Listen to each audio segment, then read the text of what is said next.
mon point de vue, l'heure est grave pour la ville de Grenoble, ce qui d'ailleurs vient d'être noté par beaucoup. Le conseil municipal est pour moi le lieu privilégié du débat, et le débat et la liberté sont dans l'ADN de Grenoble. Cette ville a été marquée dans toute son histoire par des grandes confrontations, et c'est ce qui a fait sa richesse et sa force. Et je voudrais dire que cette municipalité a tout fait depuis 6 ans pour les éteindre, pour les empêcher, en organisant des leurres de tous côtés, pour essayer de faire que le débat, le vrai, celui qui oppose des thèses contradictoires, qui est le plus noble, se réalise. Et vous l'avez fait, je pense, par sentiment de supériorité, et même avec peut-être un sentiment de mépris, même à l'égard des autres, ceux qui ne pensent pas comme vous, et qui, d'une certaine manière, n'existent pas.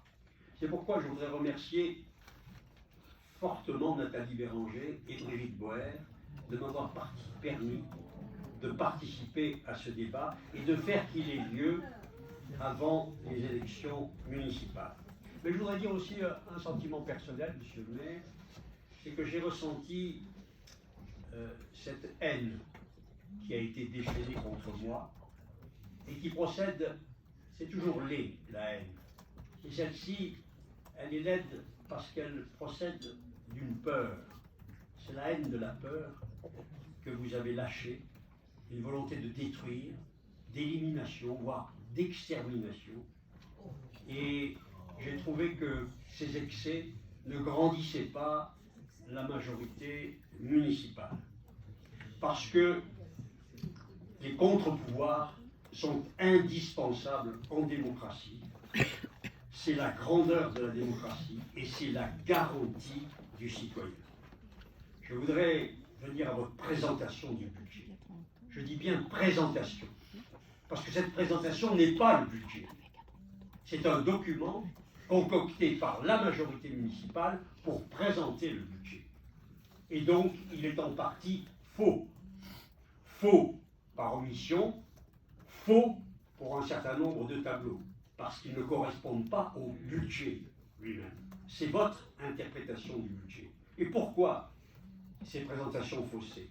Parce que, cela est constaté par tout le monde, d'une manière ou d'une autre, sur un ton différent, parce que vous êtes budgétairement au bout du rouleau, parce que financièrement, vous êtes par terre, et parce que votre budget ne peut pas cacher cette réalité-là qui est grave pour Grenoble.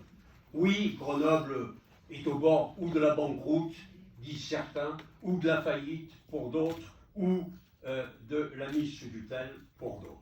Et je vais aborder les 3 points qui font mal et que vous avez abordés, l'adjoint aux finances a abordé, M. Sabri, les 3 points clés et qui permettent, avec l'histoire de la ville que j'ai la chance d'avoir connue pour partie, de voir très clairement comment sont les choses. C'est-à-dire, au fond, la dette, la fameuse dette Carigno, les impôts et les dépenses de fonctionnement qui sont les 3 clés du budget. Pour l'endettement, on a un tableau dans la présentation. Pas de problème. Pour les impôts, on n'en a pas. Pour les dépenses de fonctionnement, non plus. Parce qu'évidemment, ce qui est intéressant, c'est de comparer les 3 tableaux, de voir l'évolution. La dette a évolué fortement jusqu'en 1992. Parce que, oui, M. Sabri, il va être très difficile d'expliquer aux Grenoblois que dans cette période-là, ce n'était pas pour des investissements. Parce que le problème, c'est que les Grenoblois, ces investissements-là, ils les ont sous les yeux, devant eux, et qu'ils sont la force et la richesse de Grenoble. Pas seulement les grands équipements, mais les grandes réserves foncières que nous avons faites pour les espaces verts de la ville, qui sont aujourd'hui une des forces de Grenoble, la vingtaine d'hectares que nous avons acquis pour protéger les Grenoblois notamment. Et donc, ces 3 tableaux, vous ne pouvez pas les présenter, vous ne voulez pas les présenter, parce qu'ils permettent de comparer les choses. Car oui, dans la période des années 90, il y a eu un endettement, mais par contre, les autres critères étaient maîtrisés. Alors, sur la dette, d'abord, nous avons analysé tous vos documents sur les emplois, tous. Il n'y a dans le budget de Grenoble aucun emprunt antérieur à 1999. Aucun. Il n'existe aucun stock de dette d'avant 1999.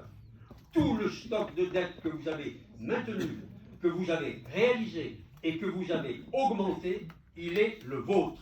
Ce sont vos emprunts et l'endettement de Grenoble, il est le vôtre. Parce qu'au fur et à mesure que les emprunts étaient évidemment remboursés, on a évoqué tout à l'heure vos manipulations pour en reporter certains ces dernières années, au fur et à mesure qu'ils étaient remboursés, vous avez évidemment emprunté, parfois même un peu plus que nous. On peut se demander d'ailleurs pourquoi faire, compte tenu des résultats. Et à la fin du dernier mandat de Michel Destau, en 2014, c'est Jérôme Saffar, le candidat socialiste, qui disait « Le prochain mandat doit être celui du désendettement ». On voit ce que vous en avez fait, il était adjoint aux finances et candidat. C'était en 2014, une éternité. Et vous, Monsieur Piolle, qu'avez-vous fait en arrivant? Pas ce qu'a dit un conseiller municipal tout à l'heure, qui a indiqué que vous avez déclaré que la ville était en faillite, qu'elle était au bord de la banqueroute, ou qu'elle était au bord de... Pas du tout. En juillet 2014, je n'étais malheureusement pas déjà au conseil municipal, sinon j'aurais pu le souligner. Qu'est-ce que vous avez fait? Vous avez emprunté une douzaine de millions d'euros pour terminer l'année 2014. Et c'est une faute originelle, parce que vous avez voulu couvrir le budget insincère de Michel Destau, qui avait gonflé les recettes et minimisé les dépenses, par solidarité politique avec vos prédécesseurs. Et cette faute a montré tout de suite que vous lanciez dans l'emprunt et l'endettement. Et vous avez à ce moment-là fait la cigale, vous avez même supprimé les recettes de co d'une valeur de 4 millions d'euros dans la durée du mandat. Oui, 650 000. Oui, 650 000 euros par an multiplié par 6, ça fait à peu près ça. Je peux me tromper peut-être sur un epsilon, mais ça fait à peu près ça sur 6 ans, parce que c'était une recette annuelle. Donc vous avez supprimé des recettes et augmenté des dépenses. Vous l'avez fait en 2014 en vous lançant dans l'emprunt et vous avez commis cette faute qui vous a amené à 2016, au moment où le préfet et le directeur des services fiscaux vous ont écrit pour vous dire on va prendre le pouvoir. C'est nous qui allons gérer Grenoble. Parce que la mise sous tutelle, cela veut dire ceci. Ça veut dire que la ville est gérée par d'autres que vous. Donc, sur ce point-là très précis, sur cette question de la dette et de ce que vous avez fait à partir de 2014, les choses sont claires. Et cette dette est tellement peu la mienne qu'en septembre dernier, en septembre 2019, 24 ans après que je ne sois plus maire de Grenoble, vous avez lancé un appel d'offres pour un marché de conseil de gestion de la dette. Donc, à l'été dernier, vous vous êtes réveillé en disant mais il faudrait quand même traiter la dette Carignon et donc nous allons prendre une société spécialisée qui va nous aider. Ce n'est pas sérieux. Vous ne pouvez pas, avec ces mesures et ce que vous avez décidé depuis lors, indiquer cela. Et enfin, c'est le Figaro Économie qui a, il y a 15 jours, indiqué que Grenoble était devenue la première ville de France de plus de 100 000 habitants pour l'endettement, 24 ans après mon départ. Le deuxième point, ce sont les impôts. Et malheureusement, on ne dispose pas du tableau des impôts depuis 1983 jusqu'à aujourd'hui, parce que ça permettrait de faire des comparaisons. Je voudrais rappeler que pendant les 12 ans de notre mandat, les taux communaux n'ont jamais bougé, sauf une seule fois, en 1985, parce que nous les avons baissés. Nous les avons baissés pour faire l'impôt zéro. Pendant les 12 ans de notre mandat, nous n'avons pas bougé les impôts. Que sont-ils devenus ces taxes d'habitation et ces taxes foncières? La taxe d'habitation que nous avons laissée à 15,83 se retrouve à 21,52 en 2020, soit une augmentation de 36%. La taxe foncière, elle, a augmenté de 38,5%. Grenoble est devenue, pas sous mes mandats, sous vos mandats, elle est devenue la première ville de France de plus de 100 000 habitants pour le taux de taxe foncière, ce qui fait que les propriétaires sont matraqués de deux façons. La première, par l'impôt le plus lourd, et la seconde, par la perte de la valeur des biens, que la Chambre nationale des notaires a déclaré que Grenoble était la plus forte baisse de France. Et donc, j'aurais aimé que nous puissions comparer ces graphiques, parce que l'épargne négative ou l'endettement doivent être aussi corrélés avec ce que l'on fait en matière de fonctionnement et en matière d'impôts. Le troisième point sont les dépenses de fonctionnement. Et là, M. Savary, vous avez indiqué quelque chose qui est faux. Avec Pierre Gascon, pendant 12 ans, nous avons fait des efforts considérables pour maîtriser les frais de fonctionnement. Et nous étions arrivés bien en dessous de 50% des dépenses de fonctionnement avec les frais de personnel, qui sont passés à 55% sous Michel Destot et à 62% avec vous.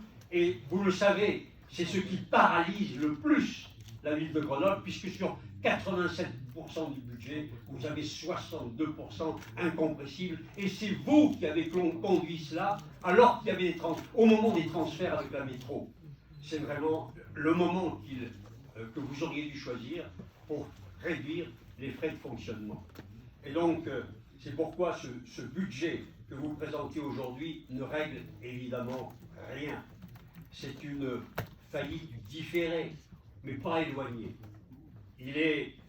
Il constitue un peu comme le dernier budget Michel Destot en 2014, des recettes qu'on a cherchées par-ci par-là.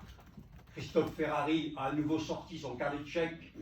On achète, on vend le parking qui est en dessous, là, le hall du forum est vendu à la ville de Grenoble pour 1 million d'euros, ça fait une recette. Vous avez les recettes de GEG, heureusement, la vente des actions, cette société d'économie mixte qu'avec Pierre Gascon nous avons construit et que pendant 25 ans vous avez combattu et qui vous donne des recettes extrêmement agréables à recevoir dans nos ans de grâce 2019 et 2020 et qui suivent.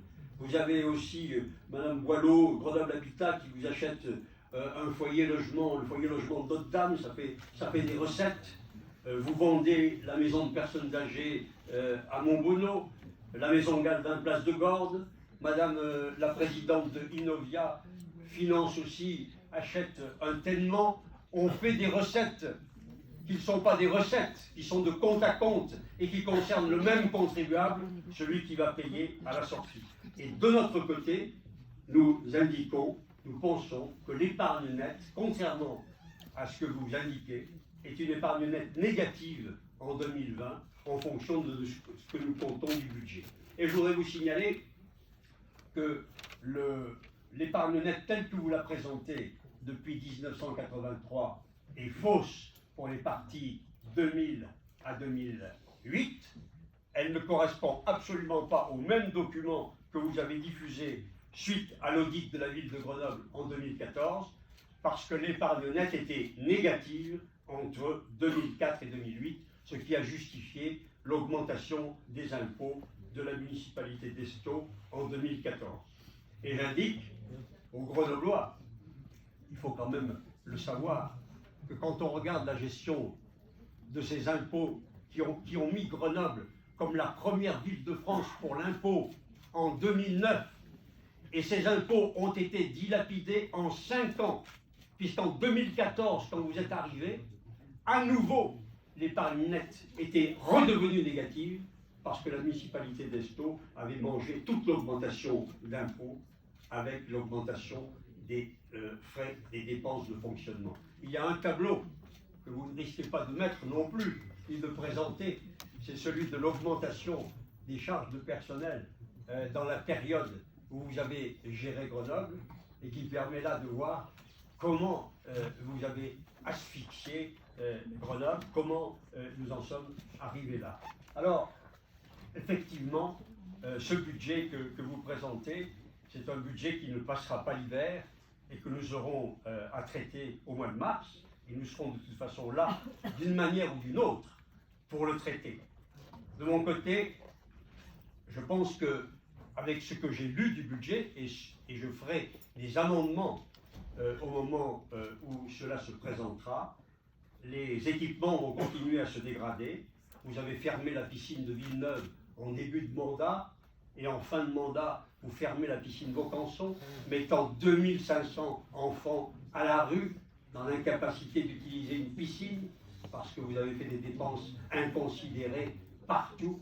Je rappelle que vous aviez annoncé un plan pluriannuel pour le patrimoine et un plan piscine dans votre programme électoral. Et en 2020, ce sera aussi le tour des gymnases d'être très en difficulté, parce qu'avec 400 000 € pour l'entretien des gymnases, je peux vous dire que rien ne sera possible. Je crains le pire pour les gymnases d'Étrembles, de Reignes-Bayard et de tant d'autres. Les impasses, ça vient d'être dit, sont totales pour la Tour Perret. 35% des 6 ou 7 millions d'euros qu'il faut, vous n'en avez pas le premier sou. Vous lancez une étude 2 mois avant les élections pour l'ancien musée de peinture de la place de Verdun, dans lequel il pleut pratiquement dedans, après 6 ans d'immobilisme, et avec 0,08 millions pour l'entretenir en 2020. Et puis, je n'évoquerai pas le patrimoine culturel, Saint-André, Saint-Louis, Saint-Bruno, qui sont abandonnés parce que j'y reviendrai. La solidarité avec les quartiers populaires, également, c'est la grande abandonnée de ces budgets, comme des précédents, alors qu'il faudrait renouer avec l'éducation permanente, avec l'éducation populaire, de façon à ce que ces quartiers, on évite l'explosion et qu'on soutienne ces associations qui se battent sur le terrain. Dans le domaine culturel, en ayant pris la place des créateurs, vous avez également étouffé toute capacité de création, de foisonnement. Vous avez éteint cette flamme qui était une des forces de Grenoble, qui a transcendé tant de municipalités. Grenoble, terre de culture et de liberté, avec tant d'intervenants. Mais il y a tellement d'intervenants culturels qui l'ont dénoncé que je n'ajouterai rien.